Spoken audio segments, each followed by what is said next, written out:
in America is demoralizing and destroying the black man or woman? Lord have mercy.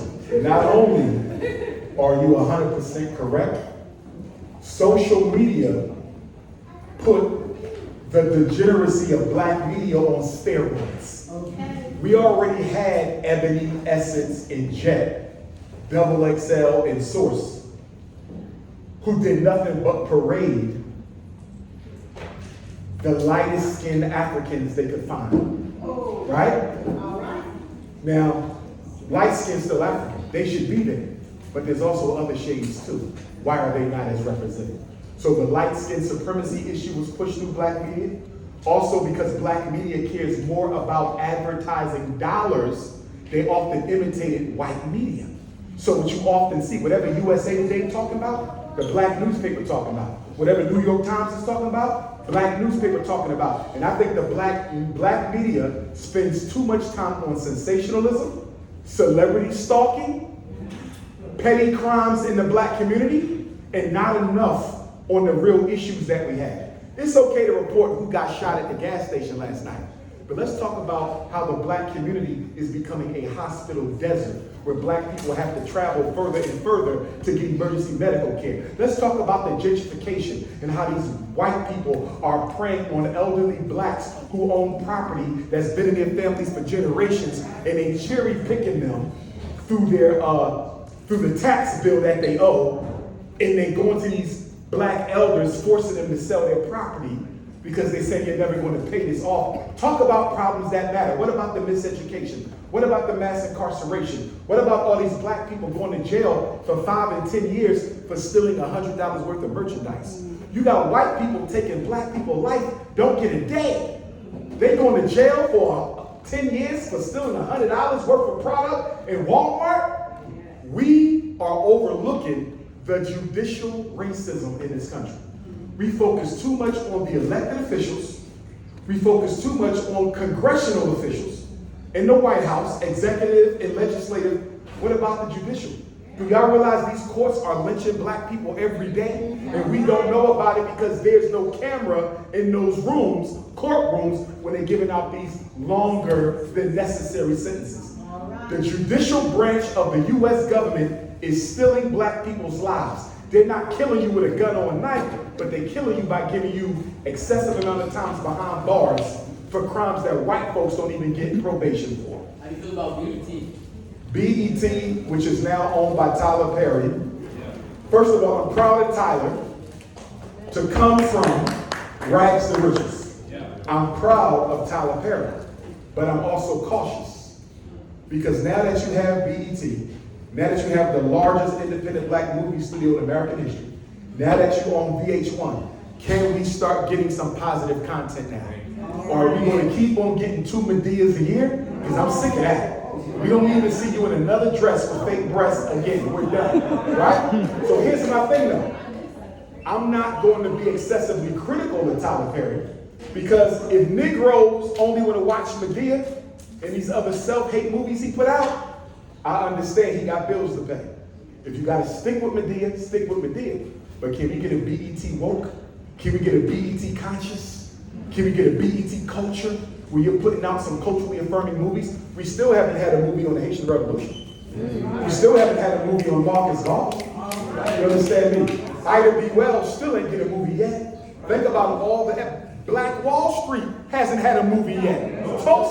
So my thing to Tyler Perry, you can hire writers to put movies together for these different epic periods in our history. I'm not asking him to abandon the garbage because unfortunately black people are addicted to it. But give those of us who woke a woke alternative.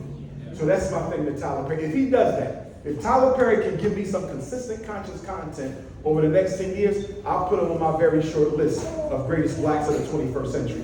The only person who's on that list right now is Brian Stevenson, who is head of the Innocence Project, who goes around the country getting all those innocent black people off death row who never should have been convicted in the first place. Right now, he's the only person on my list. And I pray for my sister, Queen Mother Oprah, because with the money she got, being the richest woman in the history of North America, not just black, period, if she goes to her ancestors and I hope she don't go anytime soon, but if Oprah Winfrey goes to her ancestors with that kind of money, having no biological offspring, you see that? Having not done nothing for Black America, I'm sure the ancestors want to give her a behind whipping when she gets to heaven. I mean, I don't think there's no greater embarrassment than for a multi-millionaire, billionaire Black person to die having done nothing with your race. Look at Tupac, and he didn't get a chance to do anything. Tupac's money is controlled by an estate that his family has nothing to do with. Look at Kobe Bryant. He married Vanessa, a Latino. Vanessa inherited almost $1 billion fortune. Not an African identifying Latino either, you understand? She ain't using none of that money to help Black folks. As soon as Kobe died, the first thing Vanessa did was change the name on his sports academy from Mamba to something else. Nobody told you to do that. You see what I'm saying? So my thing is, BET can be something progressive under Tyler Perry if he wants it to be, but I'm gonna be honest with you. I don't have a lot of confidence because most of our multi-millionaires had to come and sit at that table controlled by those people. And I'm almost certain Tyler Perry probably had to have a sit down with those people. Yeah. And once you sit down with those people, you have no independence of action anymore. If you notice, the only thing Black millionaires and billionaires can do with their wealth is buy stuff and have fun. If you notice, they are not allowed to weaponize or politicize their money at all. That's why they got 20 cars, 20 homes, 1,000 pair of sneakers, because the white man says you cannot use any of this for the benefit of Black people without taking a smackdown. But here's my thing, take the damn smackdown. I'd rather live on my feet or die on my feet than live on my knees. And that is a problem we as Black people have. I think a lot of us are comfortable being on the bottom as long as we can have the conveniences of European civilization. We comfortable as long as I got my Mercedes, my cell phone, my white girlfriend, you understand, my Twitter, my Facebook. A lot of us are okay having no power as long as we can have these conveniences. Good question. Who's my number 4? Right here.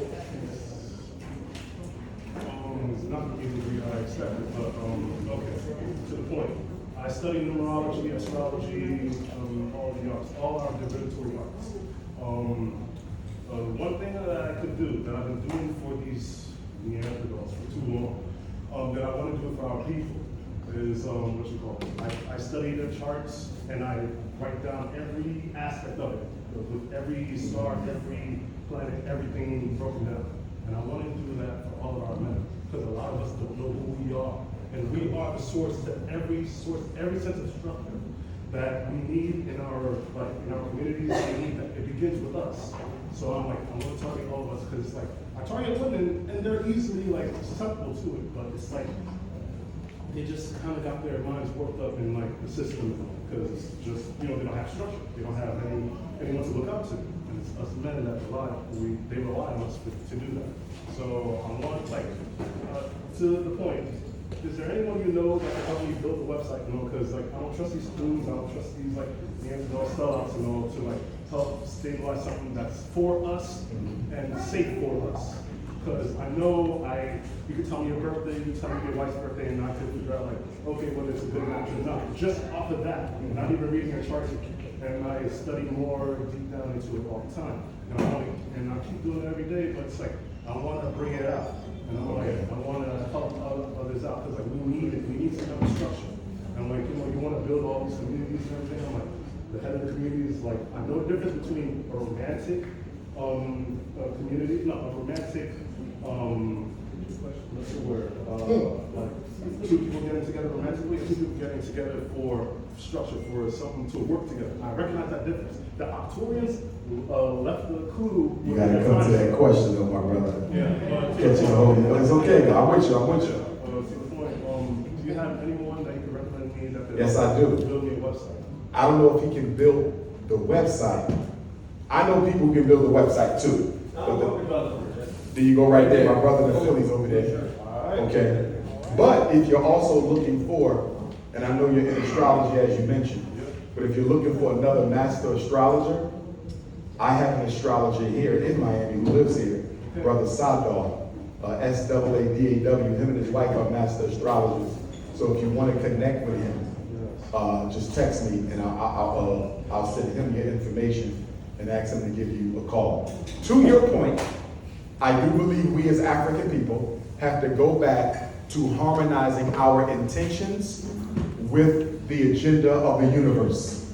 I think one of the big mistakes that we make in this day and time is we never look to spiritually sync our work with the appropriate time designated for such through the stars. With that being said, I think that every system has something to offer us in that regard. So for me personally, in what I do, I use my astrological chart. I use my divination systems through Ifa, right? I'll also use some of the neurologists' work. I'll even go to some of the Christians who I know who do divinations using the Bible, the Hebrew, because I believe every system has a piece, no one has it all. And so I look at all of the different ones, and that's how what they have to say about a given issue, and that's how I make my decisions. So in addition to the astrological and the numerological, we still have to get that divination as well to find out what the spiritual oracle has to say about what we're working on. Whether that's Ifa, whether that's Dogon, whether that's the Kemetic system, or the Latino African brothers and sisters who might use the Palo, the Lukumi, the Santeria. Absolutely. We don't want to leave that out either. Look at it all and then synthesize. But we have to get back to that. And if you're interested, consider sending us a resume for FDMG because we will be teaching astrology class at the Frederick Douglass Marcus Garvey Academy. So if that's something you're interested in teaching, let us know. Yes, sir. Good question. Who's my number 5? Thank you, today. Yes, sir. Nice meeting you, brother. Likewise. So I run a nonprofit teaching young black boys technology. I'm a tech exec from Amazon. One of the things that I'm struggling with, and I would like your advice, is if I was to call up 20 people and tell them I was going to fight at my house, I'll get 50 people. Yes, sir. Tonight. When I do my back to school drive next week, I may get 80. You know, how do you deal with the mental exhaustion of going hard for your people when they don't show up for you? Number 1, you can't get exhausted. Or when you get exhausted, you have to renew yourself. The Honorable Marcus Garvey said black leadership means pain, blood, and death. You see, so when you feel yourself getting exhausted, you got to take a break, self-care, get yourself back together, and get back out there. Because when you look at the Ida B. Wells, and you look at the Bishop Turners, and you look at the Kings and the Malcolms and the Medgars, they didn't have no break. Don't get me wrong. Not self-caring cost some of them their life. I don't think it's a coincidence that Marcus Garvey died in his 50s. Booker T. Washington died in his 50s. Khalid Abdul Muhammad died in his 50s. I think Amos Wilson might have died in his 50s. There was not enough self-care. You feel me? So we have to engage in self-care. We can't work till we kill ourselves. But if we're not going to take care of ourselves as we work, it still needs to be in the struggle because you becoming a casualty or a martyr is not what we need. We don't need our brothers dying for the people. We need our brothers living for the people. So that's number 1. Number 2, we have to make sure we're doing a good job marketing the program because a lot of times our people simply don't know. And I think one of the things we have to create, which could start here tonight, because most of you registered through Eventbrite, is we need to have an information tree where when something critical needs to be gotten through the community, we can get it through email, text message. Maybe you're responsible for her knowing, and she's responsible for him knowing, and he's responsible for her knowing. But we need a way to get critical information to each other. Because guess what? If you live in Fort Lauderdale, Miami could be catching hell, and you don't even know if CNN don't tell you. So one of our greatest disadvantages is we are dependent on white people to keep us informed about black people. We don't know if something's going on in Jamaica right now unless the white media tells us. So I think we have to do better with advertising. And it's something I recommend y'all do in Miami. I actually recommend it for every community. They do it in St. Louis, Kansas City, Missouri. You know what they have? They have a community calendar. Every black organization in Kansas City agreed to do this one thing. There's a community calendar. Whenever you plan an event, you have to go and write it on the community calendar. There's one place in the city everybody can come to find out what's going on that's conscious and grassroots. And guess what? If a brother in Miami wants to do a barbecue for black boys on August the 10th. But he comes and looks at the community calendar and see there's a sister already doing something for the elders. He cannot compete with any event that's already scheduled. Do y'all see that? Yeah. And so, and it's the only city I've seen do this. In Kansas City, there's no conflict amongst the organizations because they all agree to do them two things. Put it on the community calendar and don't compete with no one else. And this way, everybody in the community can go one place, and find out what's conscious going on. Y'all need to do that in Miami. Good question. Number 6. Oh, my bad. My question for you, Mr. Umar, is about this 2 months. Can you define organized power, and how do we reach such organized power to affect major change? I would define organized power as the organized ability to implement the agenda that you have determined to be in the best interest of future generations of African people. And it is also the ability to resist the schemes and scams of your enemy designed to sabotage your work. You have to be able to build, and you have to be able to resist sabotage and destruction from reactionary Negroes in the white power structure. To that point, I would say this. Black people have to start having meetings where we discuss nothing but how do we concentrate power in Miami in the hands of black people. Seriously, this meeting is about how can we take power over the food, how can we take power over the social events, how can we take power over education, because that's what Jews do. That's what Mexicans do. That's what Arabs do. They come as a community and say, how do we take over every corner store in Little Haiti? Do y'all see that? They want to dominate everything you got. We don't come together with the same mindset because we have been manipulated into believing that wanting power is evil. No, it's not. Evil comes from not having no power because that's when you got to steal, kill, and rob in order to feed your family. Power is divine. God is power. And the only way you're going to be able to exercise your God-given potential is to have power yourself. One thing we got to start doing in the black community that we gave up our study groups when YouTube hit. YouTube destroyed the black study group movement. If you go back 20 years ago, every one of you probably remember a study group in your neighborhood. Different organizations had black conscious study groups. When you come, you watch a film, you talk about it. Book clubs, you read a chapter, you talk about it. As soon as YouTube took off, guess what happened to all the political study groups? They died. We have to go back to the study group. You know why? Every revolution in world history began with a study group. Because before I can fight with you, I have to share a common psychology with you. How do I know who you are if I don't study with you? See, when we study, you hear people's opinions, you hear people's mindset, you learn about their background, you get little snippets of information about them you otherwise would not have known. A brother who you thought could have been a frontline soldier might turn out to be a coon. A sister you thought was a coon might be the best person in the whole group. You gotta have the study group because that's how you recruit your soldiers and that's how you forge collective consciousness. We gotta go back to the study groups. And I'm gonna tell you something else we gotta go back to. We ain't done this since the Harlem Renaissance. Tyler Perry did it, but not for the right reasons. And that is the black community drama clubs.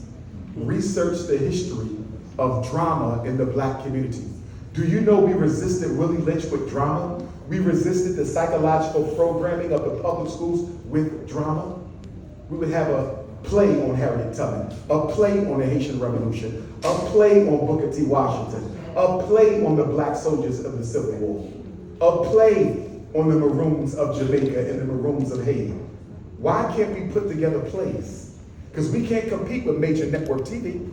But imagine if you had 100 children in here watching a play on Harriet Tubman, watching a play on Ida B. Wells.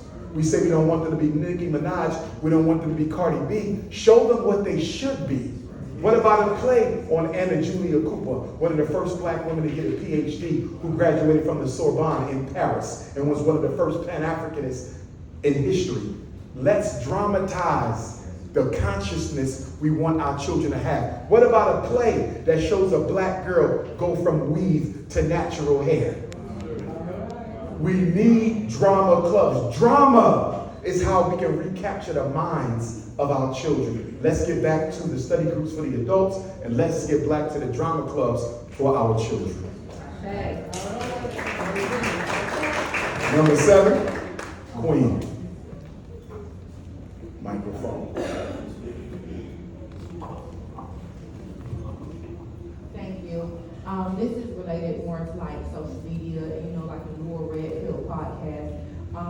I do want to know what is Before you go further, what is the red pill, blue pill? What is that? Okay, so Red Pill podcast, they call them just podcasts that more talk about, say, women's issues. Red is women and blue is men. Yes. Gotcha. And I'm more of a millennial. I'm an influencer as well. I made money on social media. Okay. So I do want to hear from that perspective because I do understand the negative parts, but there is a lot of positive on social media as well. Okay, So okay. when it comes to this, how can we, as black women, get our black men to understand the things that our oppressions and the things that we face in order to work with us? For instance, I wear a wig, but I have locks.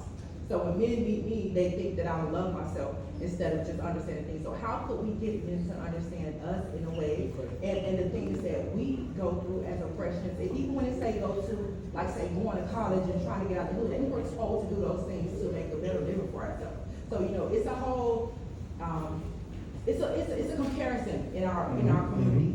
And it not only affects relationships, but it affects things like you being an aunt to your nephew, you being a mother to your son, you being just any kind of relationship. It's not just loving relationships. So how can men and women, because even some women need to see each other's value. So how can we do that? You just gave me an idea, and I'm gonna give it back to you in case you want to work with me on it. Okay. You just gave me an idea that we need to have a serious political conference with the major social media influencers. Are y'all following me?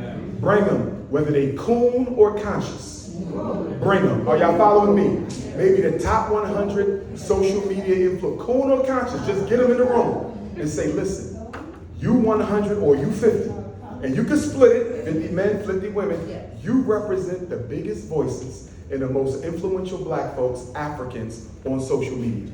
How can we work together and put together a system to reprogram our people to their own benefit? How can we work together and make this happen? What do you think about that? I think that would be powerful. And they would come. And they would come. So it's time to organize the social media influencers. Let's work on that. Perfect. Perfect.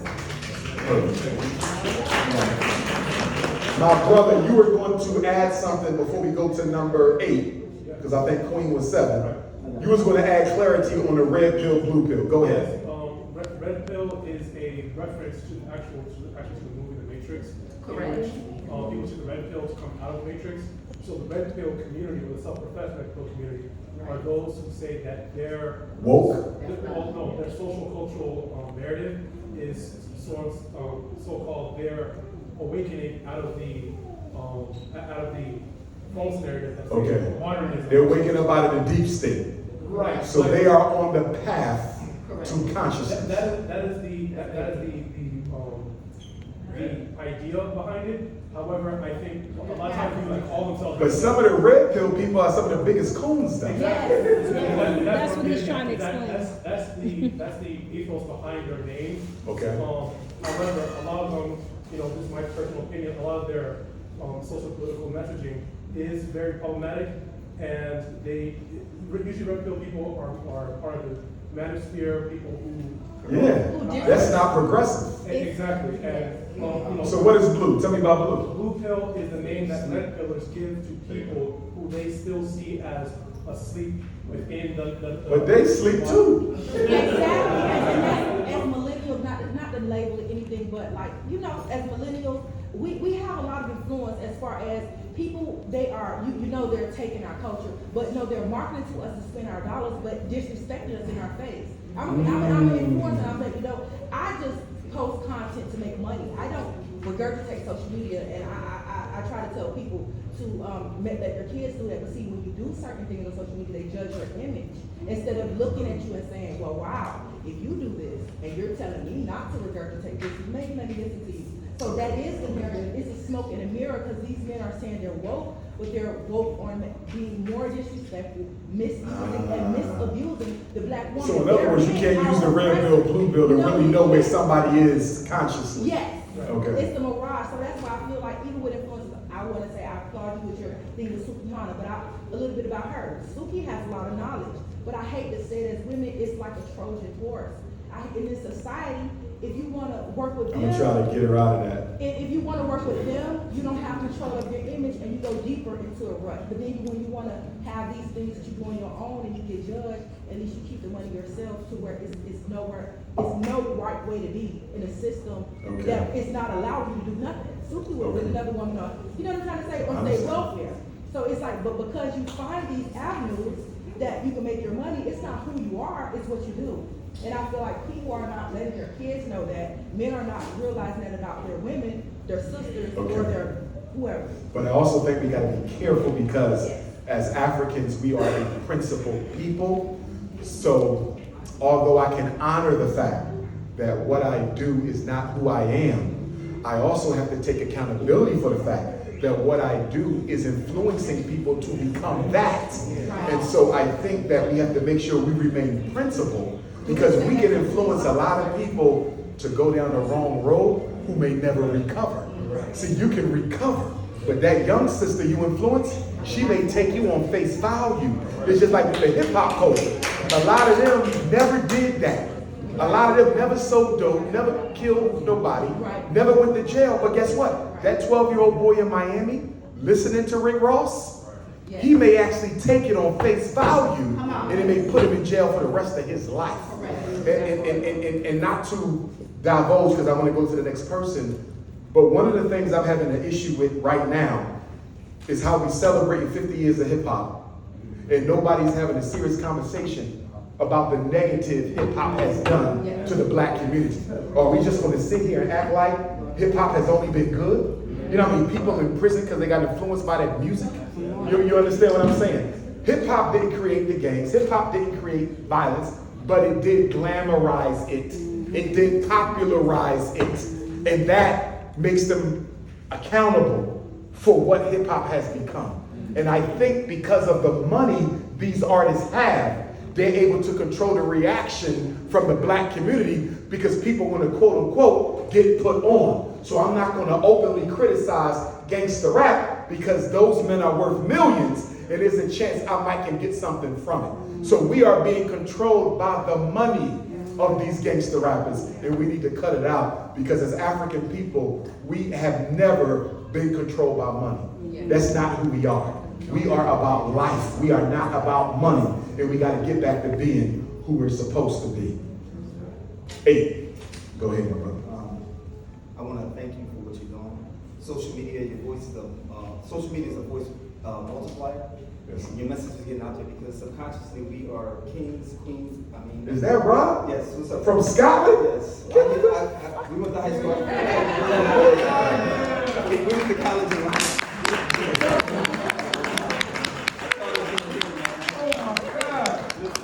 We went to high school together. We went all the way up in Chambersburg, Pennsylvania. Listen, let me say something.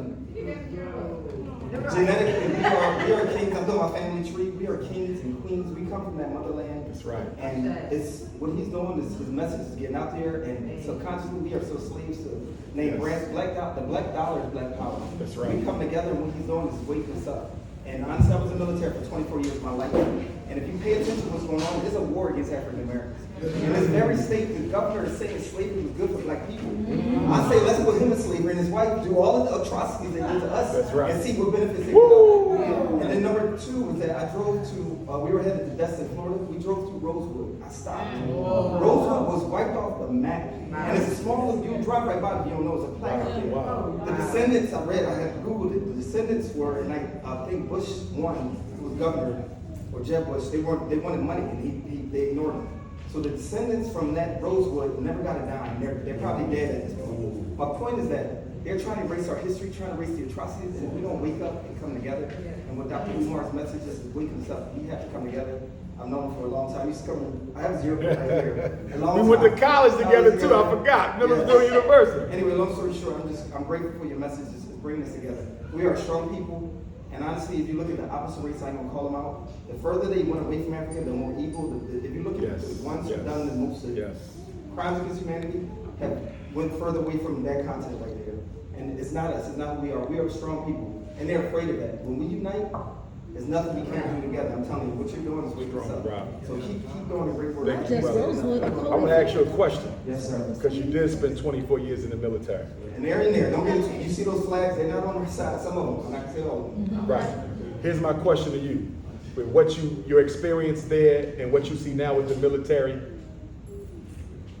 if a young person coming out of high school said they wanted to go straight into the military or they were thinking about it, would you say yes? Would you say no? Would you say yes with some conditions? What would be your... So I'll tell you this much. Like all these institutions, you get what you... I did 24 years and I'm a blessing. However, there's systematic racism in the military, but get the benefits out of it. Right now, they pay for my master's. I'm in the school for MBA. I got a subject doctorate. Take Uncle Sam took a lot from us, get every dollar out from them. So take advantage of the benefits, but try to make change. I had so much racism. I don't have time to tell you the stories of racism that happened to me.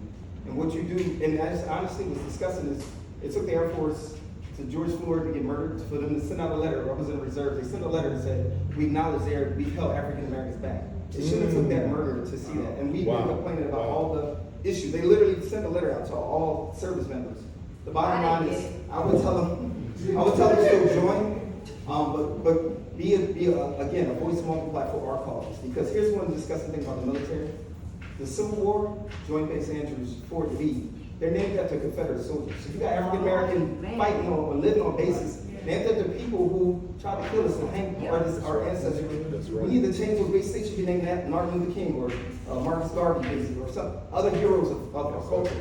Literally, Google how many names are named after Confederate soldiers who lived and died trying to keep us oppressed. It's fascinating. But the bottom line is that I would tell them to join and get the most, but again, be effective for change when you're in, of course, in this country. Good looking, man. My brother Rob right there, yes.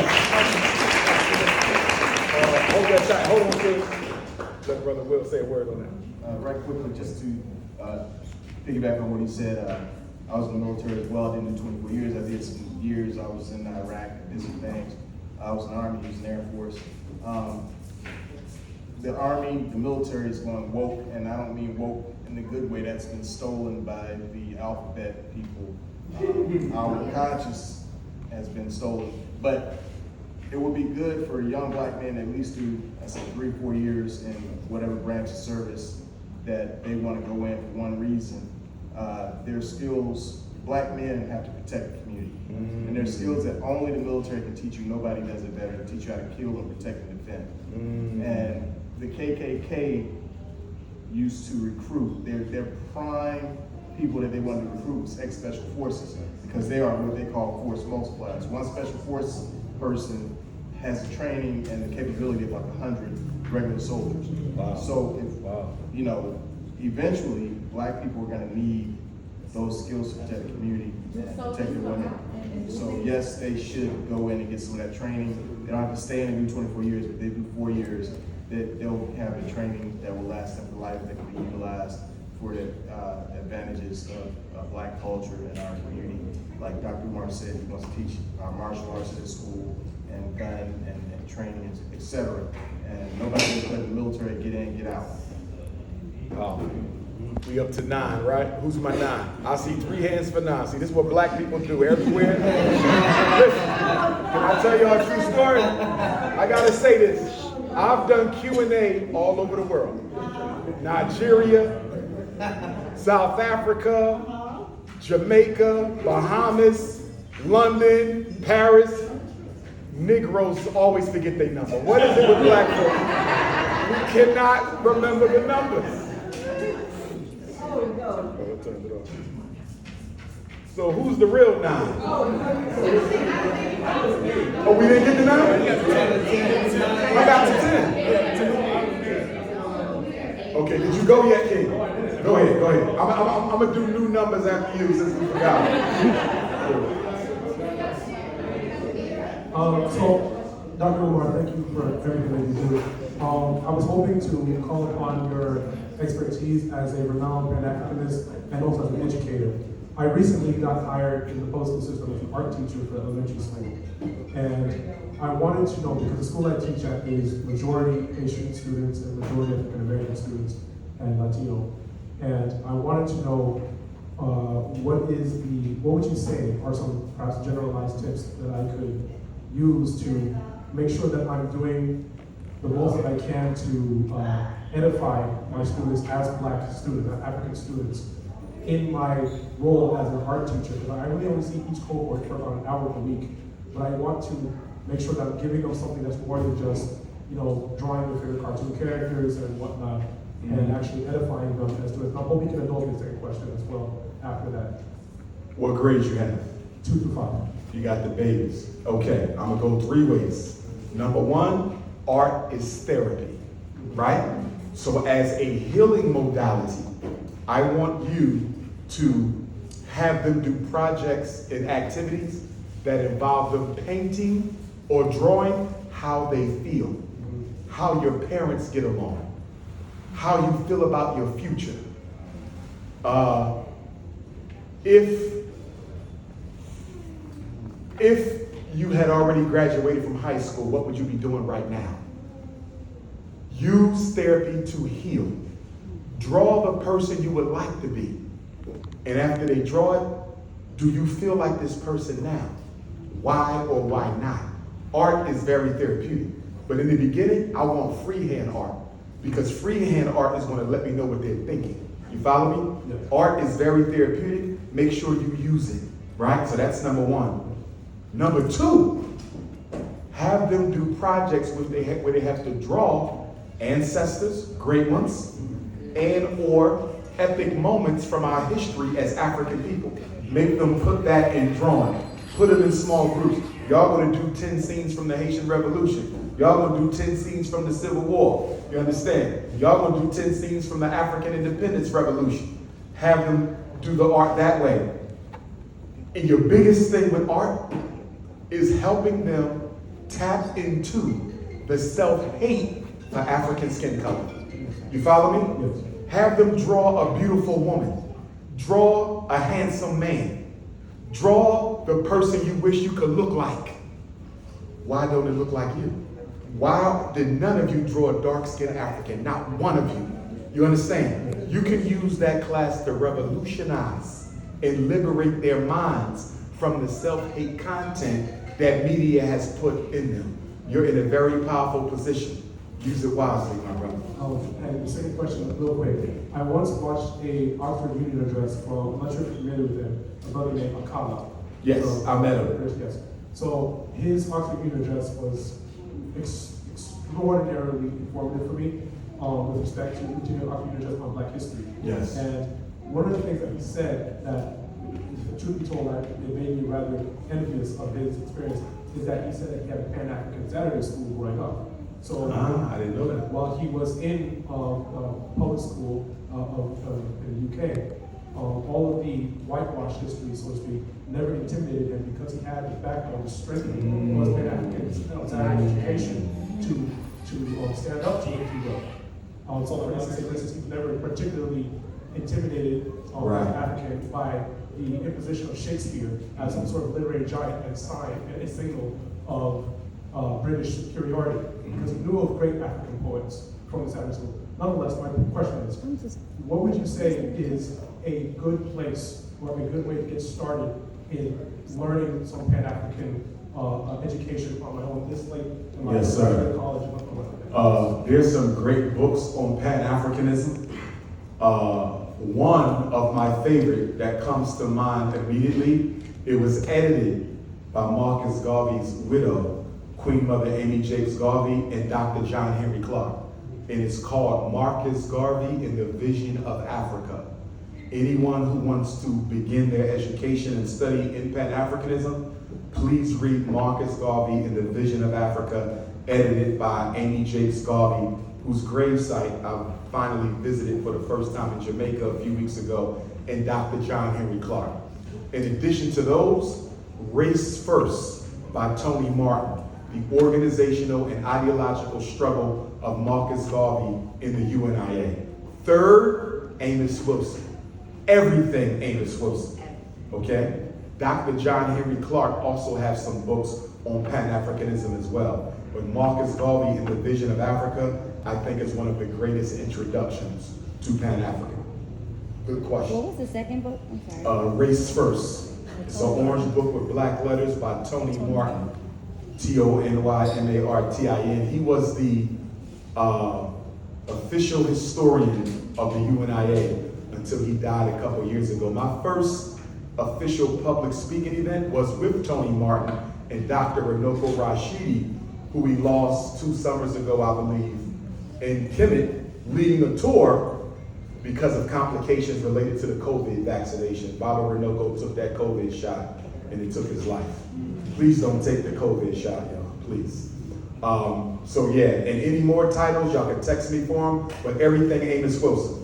Watch every video of Amos Wilson on YouTube, read every book of Amos Wilson. He was a Pan-African clinical psychologist like me, and I believe he was the most relevant black scholar of the second half of the 20th century. And some people believe they killed him in a hospital in New York City. We're going to go fresh with the numbers. Do not forget the numbers. Oh, we got it? Who the 10? 10? We got a 10. We got an authentic 10. We're going to make you 9 and he's going to be 10. Go ahead. Thank you, Dr. Umar, for all of what you do for our community.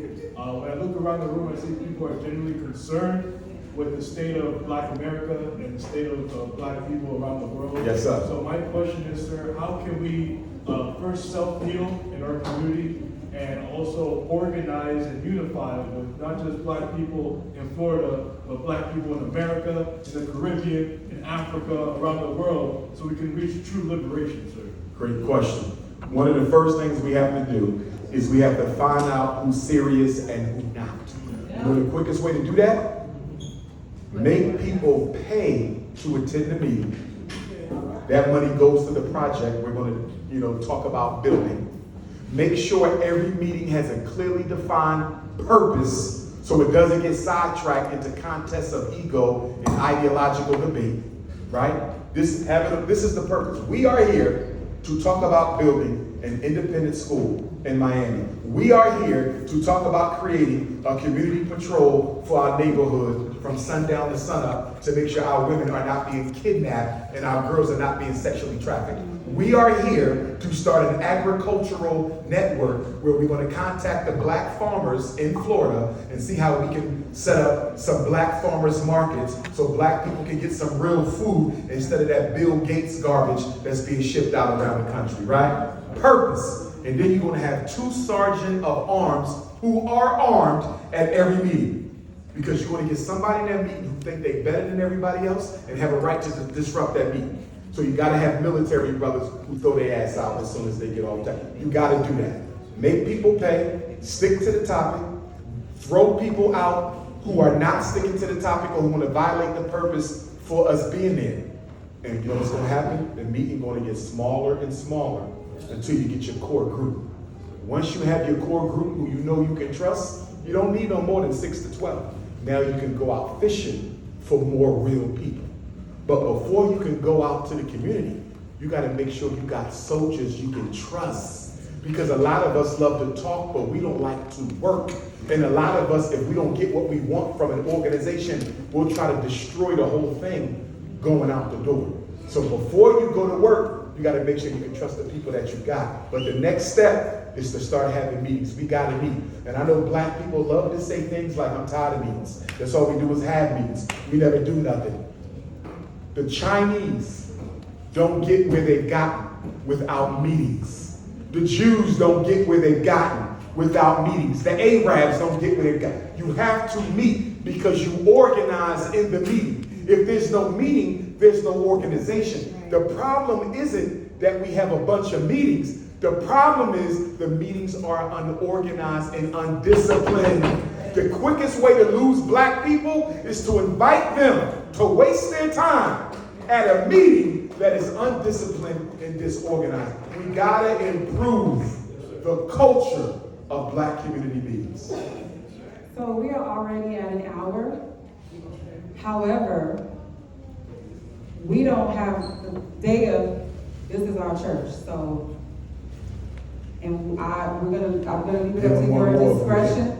Right, because If Queen Mother's okay. we're okay with giving another hour, because there's not many times that we get this opportunity. And as he said, these type of conversations are necessary, and so I would love for everyone to get their question in, so if we could just be a little bit more mindful, because I know we want to die and get answers, and just to have this conversation, but we do have to think about time. So if you do have to go, you can leave, but if you just want to stay, you can definitely stay, because we're not rushing you out. They get to the question and not the commentary. I'm sorry. Yes. I'm sorry, I can't hear you. Keep the same problem we had when we started, where people put their hands up and take a question, so they can get everybody. So you're saying no follow-up question? Right. So no follow-up question? Right. No lectures. No lectures. No lectures, okay, because I did leave it up to Dr. Umar's discretion, so I'm following your lead. But I will say this. One of the reasons when we do Q&A, and I do it all over the world, and it's the same. People go over, but you gotta be patient with them, because we don't come together enough to talk about what's important to us as a people. 85% of our time is spent serving the white power structure and trying our best to take care of our family. There's very little time left to talk about progressive issues and items that need to be discussed. So I understand all of us have an abundance of energy and an abundance of ideas on our heart, and we gotta give each other time to get it out. So sometimes people might criticize and say, Dr. Umar, you let her talk too long. You gotta get it out. Because in therapy, if you don't let people get the energy out, it'll kill them. So I say, try to keep your question close, but let's be patient if they go over a little, because we've been through a lot. And being able to speak your mind is very therapeutic, you understand? People have been holding stuff in for years. Sometimes we gotta be patient enough to let them get it out. Number 10, and then we'll start with new numbers. This is close to what he was saying. As a black principal at an all-white Montessori middle school, I face a student body of 8% black, and I'm the only black administrator and the only male administrator there. Now I've been working in black schools for the past 10 years, but I run against issues with like lack of pay, lack of resources. Every year I feel guilty for not being a part of the black education. My wife and I, we own and live in a house in a black neighborhood in Fort Lauderdale. After watching the first Breakfast Club interview, I decided to date and marry my culture. My wife and I purposely support African American financially, from groceries to individuals who fix and work on our cars and our house. I find it easy to be pro-black in relationships and how I spend my money. But working for black and African Americans is not easy. What more can I do? Long term, I would like to work in an all-black school, but in the meantime, how can I make an impact for African Americans where I'm at? And this is a side note. As being a principal, this whole summer, the history teacher has been sending emails to incorporate black history, real black history, such as civil rights, Jim Crow, redlining, etc. But his concern is that the parents might not have a liking to it or accept it. Speaking as a former principal and former assistant principal myself, you can't worry about the money when you're trying to save our kids. If you gotta start a side business, start a side business. But The education of our kids is too important. The money piece, you have to sacrifice some of that if you want to reach us. That's number one. Number two, I don't care if the parents want it or not. If your child go to the school, they're going to get that knowledge yourself. Number three, that principal has to recognize that his number one job is to protect them black kids who are there. I remember when I was assistant principal before I became principal, and I felt so guilty because I quit the school because they wasn't allowing me to make decisions. And the day after I quit, them white teachers suspended like 20 black boys and expelled like 5. They couldn't wait because I was the one protecting them boys. So we need them there to protect them. It's easy to walk away. It's not easy to stay and fight. So we need them to stay and fight. And for those of you who are public school teachers, I know you tired of the hell. I know you underpaid. I know you're often overlooked for promotions. But if you gotta leave, start your own homeschool. Start your own after-school program. But do something so those children can still benefit from your nurture and your energy. Don't walk out on them because you are all that they have. If every black teacher leaves the school, those white people would tear our kids to pieces. We have to stay in there until we give them a bridge to another educational institution. Great point. Here's what I want to do with the next questions. We had mostly men. I want to give sisters an opportunity. Yes. Number one right here. Yes. Number two, number three, number 4, 5, 6, 7, 8, Hold on. Who's one? Right here. 9. Those are going to be the 9 in the green in the back. I missed that part. Number 1 is right here. Here. You're up next. Okay, thank you, Tamaya, I appreciate it. Okay, so I've been talking about love and relationship for years. I did a podcast and show. We're not marrying each other. We're struggling women are even struggling to get married when you talk about queens. So what do you think is going on and how do we fix it? Great question. Number 1, I think black women need to exercise the same option as black men as it relates to finding an African mate on another landmass. You got brothers in the Caribbean, you got brothers in Africa, you got brothers in Canada, you got brothers in the UK, you got brothers in South America, you got brothers in Australia. Why not look for your mate outside of the continental US? It means you might have to travel a little more. You might have to spend some more time outside of America, but why not? There's not a shortage of black men in the world. There's a shortage of viable black men in America. So I think sisters need to exercise that option. The other thing I think needs to happen, and I know this is going to sound controversial to some extent, and I feel you ladies, but I think black women by themselves, with no men around, need to have a conversation on plural marriage. And let me tell you why. Many of you are sharing anyway. No, let's be honest now. Can we be honest? Are we going to be honest or are we going to act like we don't know? Many women are sharing, not because men are dogs, but because there's not enough of the good ones to go around. And because of that, women are sharing other women's men, and they're well aware of it.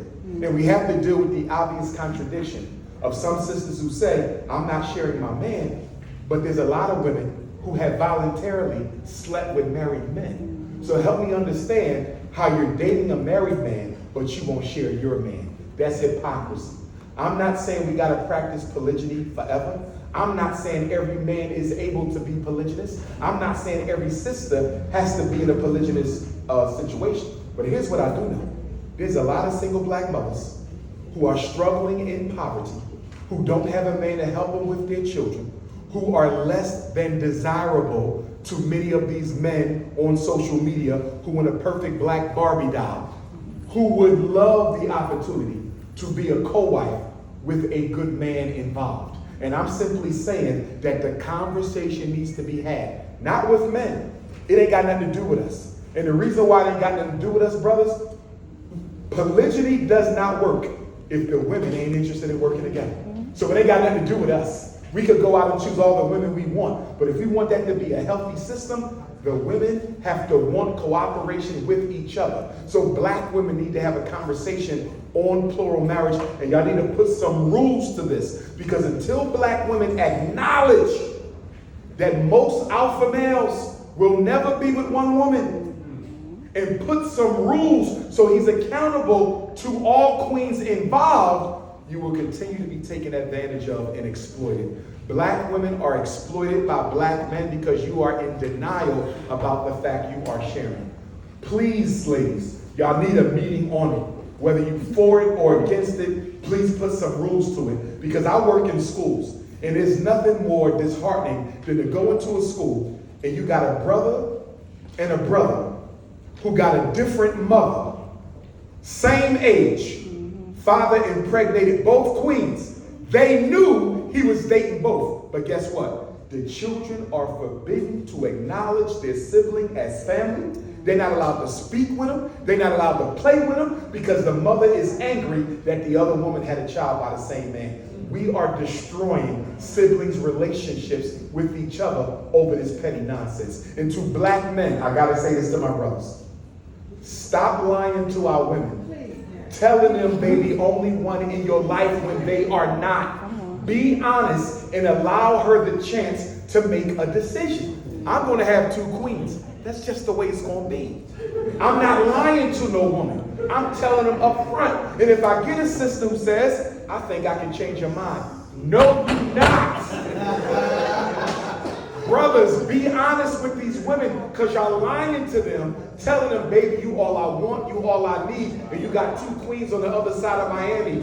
Cut it out. Be honest. Part of being a man is being honest with women about your true intentions. And brothers, we are not always as honest as we should be. And we have traumatized a lot of sisters in this process. And these sisters are taking the trauma you caused into the next relationship so the good man don't even get a chance to experience the best of that woman because she was traumatized by your irresponsible ass. Forgive the language, Queen Mother. So let's start being more responsible as black men, please. Great question. Who's the second sister? Thank you for coming to Miami. And I have a question along the lines of school. So my son, he goes to school in Miami-Dade County. And this past year, the school by the car rides. He went to a predominantly Hispanic school. And so they violated our rights. They also I don't like the black children in the Hispanic school. Sometimes they get more racism from the Hispanics than the whites. Yes. And so I also didn't say that they discriminated against us. I did everything that I was supposed to do with my education and my ordinary power structure. Did you ever file a complaint of racial discrimination with the United States Department of Education Office of Civil Rights? There's an Office of Civil Rights in the US DOE in DC whose sole job is to investigate civil rights complaints in public and charter school. Did you ever hit them? I did.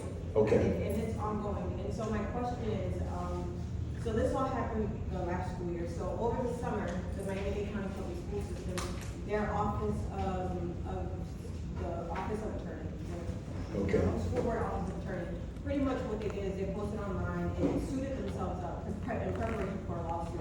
And so my question is going forward, like how do I prepare myself to go with a power structure that has, they have power and they're going to set themselves up to pretty much beat down whatever I think they already put policies in place to fight what it is that I have coming for them.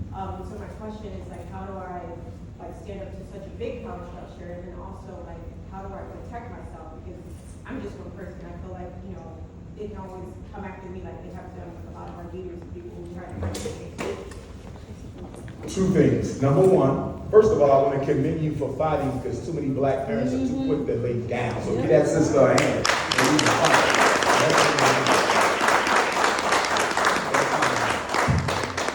Number 2, the reason your job is so hard fighting against them because they're so used to making black parents quit when they fight. Absolutely. So you are not just fighting for yourself. Yes. You're fighting the resistance of the 100 black parents who experienced the same thing before you and did nothing. So you cannot quit. That's number 2. Because working in the school, I can tell you, I've seen it from every angle. They depend on your mothers, especially the single ones, to grow tired of the fight. They depend on y'all to quit. They drag you out. They cancel the meeting. They put the meeting at 7 in the morning when they know you can't be there. You understand? They get disrespectful with you. You know, they treat you like a child. Stay with it. Number one, don't go to no meeting by yourself. Take somebody with you. Number two, what we have to do in Miami, and I just mentioned this to Queen Mother Etta earlier. When I walked in here, what did I say, Queen Mother? I said, you have enough space for me to come back and do my Black Parent Boot Camp. So, let me say this. If you don't already have my cell number, let me take that back. If you haven't already texted me with your name and city, Mike, Miami, Jennifer, Fort Lauderdale, Rob, Hollywood, make sure you text Dr. Umar with your name and city so I can lock you in my contacts. So when me and the Queen Mother choose a date for my return to do the boot camp in this room, you automatically get the flyer from me by text. Whenever I go to a city, I send a flyer to every one of my contacts who lives in that city. So make sure you text me because we're going to do the boot camp and we're probably going to do it soon because school is starting up. The boot camp is from 8 a.m. to 8 p.m. It is 12 hours. I'm going to teach you everything you need to know. From special ed to 504 to the civil rights amendments, to the IEP, to the psyche vow, to the behavior plan, to the manifestation determination, you will know it all. You're going to get a packet of information from me that's this thick, that's your information. You will keep it forever. And I'm going to make sure you know how to be advocates. But here's the bigger issue. After you get my training, we now have to turn this into a chapter of the National Independent Black Parent Association. That's an organization that I have where we organize Black parents to come together and fight to protect our kids in school. 7 committees in every chapter. A special ed committee to investigate special ed fraud. Discipline committee to investigate unfair discipline practice. Policy committee to investigate the policies that are racist and that discriminate against our children. Such as your Black child is at a Latino school and the teachers are instructing the children in Spanish. That Black child don't speak no damn Spanish. How are you going to be teaching the course in Spanish? That is racial segregation, discrimination. And it is illegal in publicly funded school programs. So there's a lot we can do to fight the racist Latinos and the racist Caucasians. I'll give you another. For those of you who are Haitian immigrants, first and second generation, African immigrants, the schools in Miami are notorious for putting African immigrant and Haitian immigrant children in special ed simply because they don't speak English. Not speaking English is not a disability. If you don't speak English, you're supposed to get ESOL, ESOL training. But guess what? That Haitian parent don't know American law. That's right. That parent from Guadeloupe speaking French, they don't know American law. I'm gonna stick them in special ed and get that special ed money from Ron DeSantis, and his mom and dad gonna never know he should have been in the ESOL program. Yeah. The point that I'm making is y'all gotta get organized. We also have a finance committee to invest how they're spending the money. When the last time a Black person in Miami had a contract to clean the bathrooms? When the last time a Black person in Miami had a contract for the after-school reading program? When the last time a Black person in Miami had a contract to take the trash out, drive the school buses? Everything in the school district is done on a contract. It is hundreds of thousands, millions of dollars that are given out at these school board meetings that y'all do not go to. You have to go to the school board meetings. Every school board meeting should have a sizable amount of Black parents there because that's where they give out the contracts and that's where they set the racist policies. Remember, law comes from the state capitol. That's right. Policy is set by the school board. If the school board sets a racist policy, we can invalidate that by showing it's not consistent with the state law. They only going to change it if you let them know that you know this is racist and you cannot do this. We have to organize and we have to fight. There's also a parent advocate committee. Let's say the sister wants to be a parent advocate. She got a meeting with her son about ADHD. She going with him. Brother want to be an advocate. That brother got an issue. They want to evaluate his son and call him intellectually disabled. He going to go with him as the advocate. We got to have parents on call so these Black mothers are not walking to these schools by themselves. Brothers, this is on us. Every sister should have a Black man with her when she walks into the school so she don't get bullied. We have to be with our sisters. And black women, if you can't find a man to go with you, take 2 or 3 black women with you. But don't go in there by yourself, because the schools operate on bullying and intimidation. Yes, they I do. work in them. Not law, not policy, bullying and intimidation. Can you give the So number? I'm hoping that you will be here for that training and that you will be one of the committee heads for NIBPA Miami. My number, 215. He said he has it, so. Oh, you got it. For those who don't have it, 215-989-9858. 215-989-9858.